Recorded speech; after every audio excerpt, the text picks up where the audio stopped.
I'm Sam, a second-year economics student at the University of Cambridge, and in this video I'm going to go through the study techniques and practices I did and didn't use when preparing and revising for my GCSEs and A-Levels. This video will include 9 different study techniques and practices, from blurting to mind map to flashcard to exam practice, etc. As a quick note, this video is purely me showing you what study techniques I did and didn't use. This is not me saying these study techniques are good and these study techniques are bad. It's just all about what worked for me personally.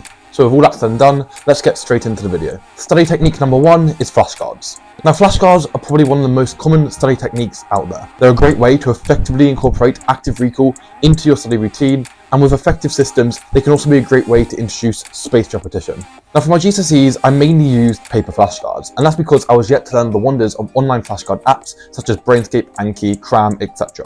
However, there are now reasons why I'd recommend online flashcards over traditional paper flashcards. Firstly, online flashcards can come with you anywhere, via your phone or your laptop. Secondly, it's probably less costly and more convenient using online flashcards, as you don't have to keep buying these paper flashcards, and also you can create the flashcards from anywhere.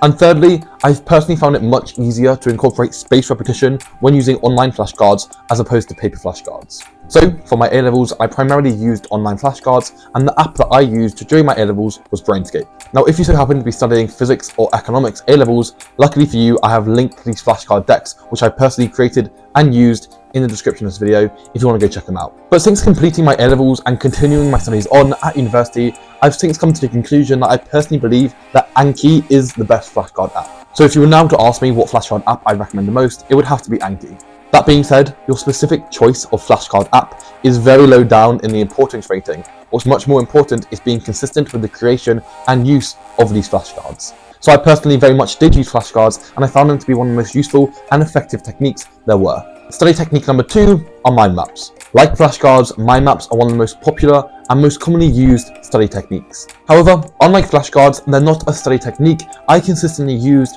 throughout my time preparing for my GCSEs and A-Levels. This is not to say that therefore mind maps are an ineffective study technique, rather it's to say that mind maps personally didn't work that well for me. For me personally, I didn't find much joy or success when I experimented with using mind maps. With mind maps, I found them to be slightly limited, i.e. I could only use key words to describe whole topics. And I also found them to be quite messy and visually distressing when it came to dissecting larger topics. For those reasons, I opted not to incorporate mind maps into my study routine. Now study technique number 3 is exam practice. Exam practice is probably the individual thing which I spent the most time on when preparing for my GCSEs and A-Levels. I found them to be very useful for multiple reasons. Firstly, it's the best preparation you can do for the exams themselves, as these are literally exam papers from previous years. Secondly, it gets you used to the timings and pressures you'll be faced with in the actual exam. This is particularly true if you do these exams with the proper timings and also under exam conditions. However, I don't think exam practice is useful if you're yet to build up sufficient knowledge and understanding of the exam paper you're about to tackle. For example, during my GCSEs, I definitely did some past exam papers way too early. And all this did was A, left me feeling demoralised as obviously I got a lot of it wrong, and B, wasting the exam paper which I could have used later on down the line. And grouped with this study technique of exam practice, I'm also incorporating exam questions by topic. Websites such as Maths Genie and Physics and Maths Tutor have these exam questions by topic, and they're such a useful way to focus on individual subject-specific weaknesses. For example, if your weakness in A-level maths is differentiation, or your weakness in GCSE maths is areas, you can just go and do exam questions only on these specific topics. So past papers and exam questions by topic were 2 study techniques which I actively used when preparing for my exams. Study technique number 4 is note-taking. Now note-taking is a study technique I used throughout my GCSEs and A-Levels, although it's one I wish I hadn't. I mainly used note-taking as a way of summarising an individual topic or concept into a one-page format. For GCSEs, this was probably more effective as the individual topics didn't have as much detail as the A-level topics did. But when I got to A-level, I just found myself cutting out way too much important information to get into this one-page format. Another reason why I regret using this study technique is because of how passive it is. At the time when I was doing the note-taking, I felt as if I was being really productive.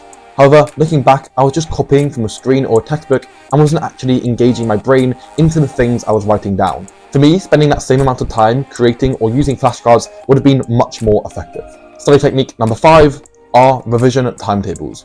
Now, revision timetables are something in the traditional sense that I did not use when revising for my GCSEs and A-Levels. That is not to say that I didn't spend time making revision timetables. I did this quite a lot throughout my GCSEs and A-Levels, but I never actually used these. And the reason why I never used the traditional revision timetable is because I found it way too restrictive. However, a study technique which I did partially use was a retrospective revision timetable. What this meant is listing out all the topics in each subject, and after that giving each topic a ranking. Now you can do red, amber, green, or you can do a system of 1 to 10, 10 being you know it perfectly, 1 being you barely know it at all. Then, when the time came around for me to study, I could open this document, look at what my biggest weaknesses were that day, and focus on those. Now, this wasn't a revision timetable per se, but it was a system which helped me figure out what topics and subjects I should be revising and revisiting on a given day. Now, I want to note, although I did use the system and I found it to be incredibly useful, I did not follow it religiously. I.e., I would sometimes stray away from the system for multiple reasons. One particular reason could be if I've already spent a lot of time in college on a particular subject or topic, even if my system tells me that's my weakest thing and I should focus on that when I get home, I may not, just for the case of not being bored.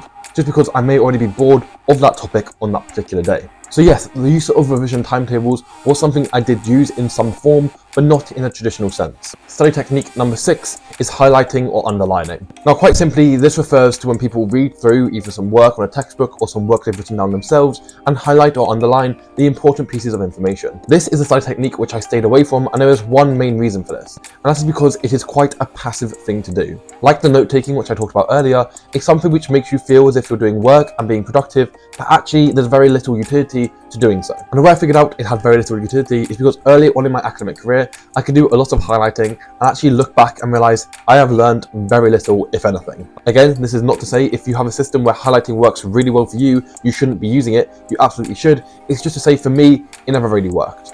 And then study technique number 7 is reading the textbook. Now, reading the textbook is something I did through my GCSEs, A-Levels, and continue to do whilst at university. However, over that duration of time, I've become more and more intentional about what I'm doing when I'm reading the textbook. And this is because, like the highlighting and note-taking I've talked about earlier, it's very easy for an activity such as reading the textbook to become a very passive activity when you're not really learning or gaining anything. So what I'll do is I'll share with you the system I now have when I go about reading the textbook. Now, firstly, the effectiveness of an activity such as reading the textbook is highly dependent on the specific textbook you are reading. For GCSEs, the textbooks I mainly had I found to be quite useful, but for A-Levels, I oftentimes found that the textbooks really did not go into enough detail on the specific things they should be going into detail enough to make the activity worthwhile. But what I would make sure was going on when I was reading the textbook is that I was reading it with a clear intention behind the reading. So something I did in my GCSEs, which I cut out by my A-Levels, is just reading the textbook for the sake of it. This way, I wasn't just reading loads of information passively and not gaining anything. I was making sure everything I was reading was for a purpose and thus was useful. Obviously, I would read the textbook alongside other things which helped gain that understanding, maybe talking to friends, watching YouTube videos, etc. But that's why I read the textbook, and that's how I found it to be a useful process. So yes, reading the textbook was something I did when revising for my GCSEs and A-Levels, but I would only do it intentionally to make sure it's an active process rather than a passive process. And then study technique number 8 is the Pomodoro Technique.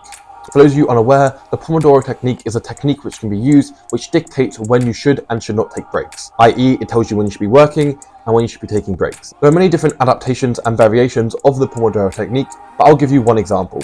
So one example would be work for 25 minutes, take a 5-minute break, repeat this 4 times, and then take a half an hour break. This technique is something I did experiment with during my GCSEs and A-Levels, but something which never really worked for me. And the reason it didn't work for me is because I found it to be a bit too restrictive. I found when I was using the Pomodoro Technique, oftentimes it would tell me I need to take a break when actually I didn't want to because I was in this good workflow. So hence I opted not to use this system, and instead I used another system for taking my breaks. Essentially, I'd continue to work till I hit sufficient diminishing returns. Then I would take a break, and in this break I would try and do something to take my mind completely away from studying, whether that be getting some food, playing a game, talking to some friends, doing some exercise, etc. I didn't have a set time for my breaks, and I would do so until I felt sufficiently refreshed to go back to my work. The Pomodoro Technique is great for those who want that structure to their studying. However, for me, it just didn't really work that well. And finally, study technique number 9 is blurting. Blurting refers to the process of writing down all the information you can recall on a particular subject or topic. Usually this is done in bullet points